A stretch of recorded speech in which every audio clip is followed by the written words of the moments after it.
Assalamualaikum warahmatullahi wabarakatuh. Perkenalkan, nama saya Timur Gagat Maribe, kelas A15. Kali ini saya akan membahas mengenai strategi pembelajaran. Sebelum membahas mengenai pengertian strategi pembelajaran, perlu saya tekankan bahwa terdapat beberapa konsep yang mirip dan beririsan.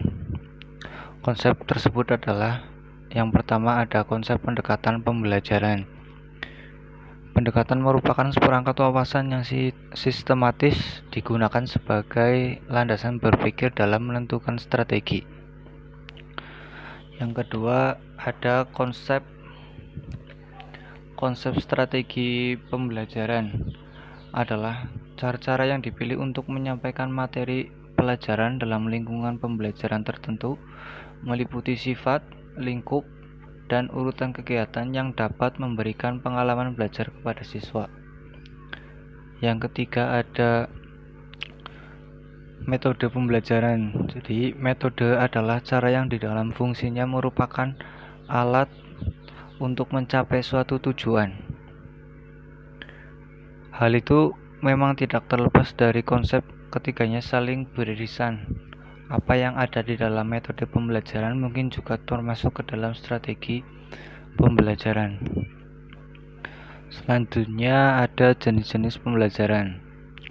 Jenis-jenis pembelajaran yang pertama ada strategi deduktif dan induktif.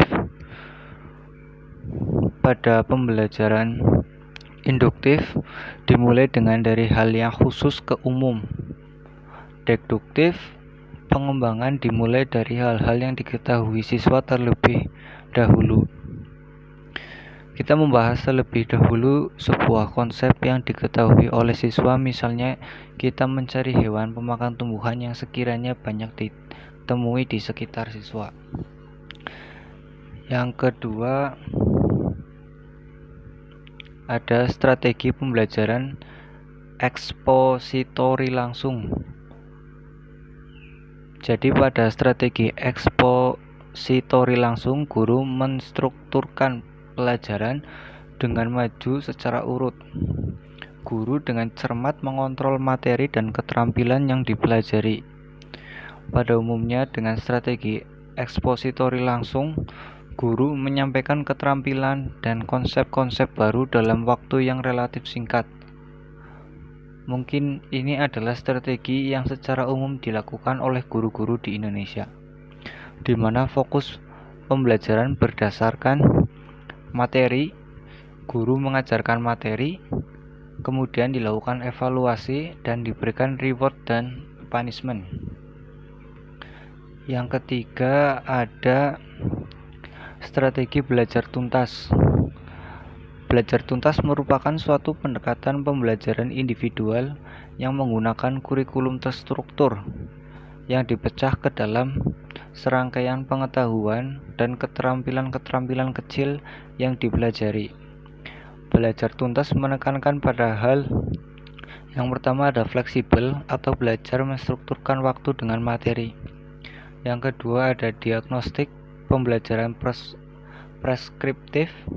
Yang ketiga, ada melengkapi keberhasilan seluruh tujuan oleh semua pembelajar.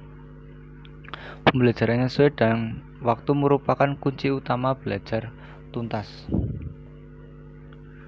Sepanjang pemaparan tadi kita telah belajar mengenai apa itu pengertian strategi pembelajaran, yaitu strategi pembelajaran adalah cara-cara yang dipilih untuk menyampaikan materi pelajaran dalam lingkungan pembelajaran tertentu, meliputi sifat, lingkup, dan urutan kegiatan yang dapat memberikan